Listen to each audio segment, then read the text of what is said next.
Bollywood actor Sushant Singh Rajput के मामले में प्रवर्तन निदेशालय यानी ईडी मनी लॉन्ड्रिंग के एंगल से जांच कर रहा है। सोमवार को ईडी ने रिया चक्रवर्ती को दोबारा से पूछताछ के लिए बुलाया था। रिया के साथ उनके भाई शौविक चक्रवर्ती को तीसरी बार तो उनके पिता इंद्रजीत चक्रवर्ती को भी पहली बार ईडी के सामने पेश होना पड़ा।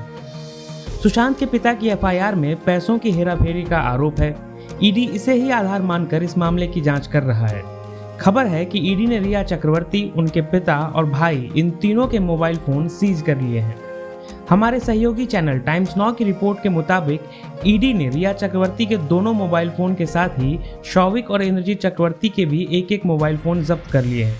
इसके अलावा 2 आईपैड और एक लैपटॉप भी जब्त किए गए हैं। इन सभी को फॉरेंसिक जांच के लिए भेजा गया है। जांच एजेंसी को उम्मीद है कि रिया के मोबाइल फोन और लैपटॉप से कुछ अहम जानकारियां मिल सकती हैं।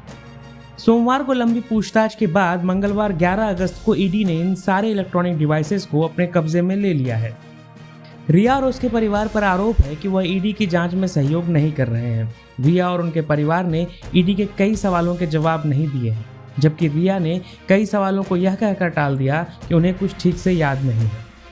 इससे पहले जब ईडी ने पहली बार शुक्रवार को रिया से पूछताछ की थी, तब उन्होंने यह नहीं बताया था कि उनके पास 2 मोबाइल फोन हैं। जब जांच अधिकारियों को इसके बारे में पता चला तो उन्होंने रिया के भाई शौविक को तत्काल घर भेजकर दूसरा फोन मंगवा लिया था। ईडी रिया चक्रवर्ती से उनके इनकम टैक्स डिटेल्स और इन्वेस्टमेंट्स की पूरी जानकारी मांग चुकी है। पिछले 3 दिनों से ईडी सुशांत और रिया के पूर्व बिजनेस मैनेजर श्रुति मोदी से भी पूछताछ कर रहा है।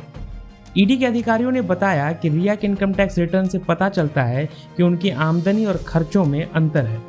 रिया ने अपनी प्रॉपर्टी के बारे में भी ईडी को कोई संतोषजनक जानकारी नहीं दी है। ईडी को रिया के द्वारा फाइल किए गए इनकम टैक्स रिटर्न्स में भी कुछ गड़बड़ियां नजर आई हैं। हमारे सहयोगी चैनल टाइम्स नाउ के पास साल 2017-18 और 18-19 में रिया चक्रवर्ती द्वारा फाइल किए गए इनकम टैक्स रिटर्न की कॉपी है। इस इनकम टैक्स रिटर्न के अनुसार रिया की साल 2017-18 में इनकम 18.75 लाख रुपए थी, जबकि 2018-19 में उनकी इनकम 18.23 लाख रुपए रही। रिया ने हाल ही में 2 आलीशान संपत्तियां खरीदी हैं। ईडी रिया चक्रवर्ती और उनके परिवार के स्वामित्व वाली 2 प्रॉपर्टीज की तलाश में है, जिसमें से खार ईस्ट में जो फ्लैट है वह रिया के ही नाम पर है। रिया ने ईडी के अधिकारियों को अपनी पूछताछ में बताया कि उन्होंने इसके लिए 60 लाख रुपए का हाउसिंग लोन लिया था, जबकि बाकी के करीब 25 लाख रुपए का भुगतान उन्होंने अपनी कमाई से किया। ईडी के अधिकारियों का कहना है कि यदि इनकम टैक्स रिटर्न को देखें तो रिया के द्वारा किया गया भुगतान उनकी कमाई की तुलना से कहीं ज्यादा नजर आता है।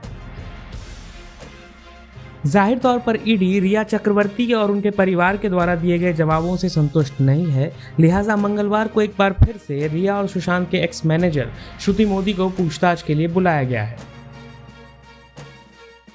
Bureau report, Navbharat times.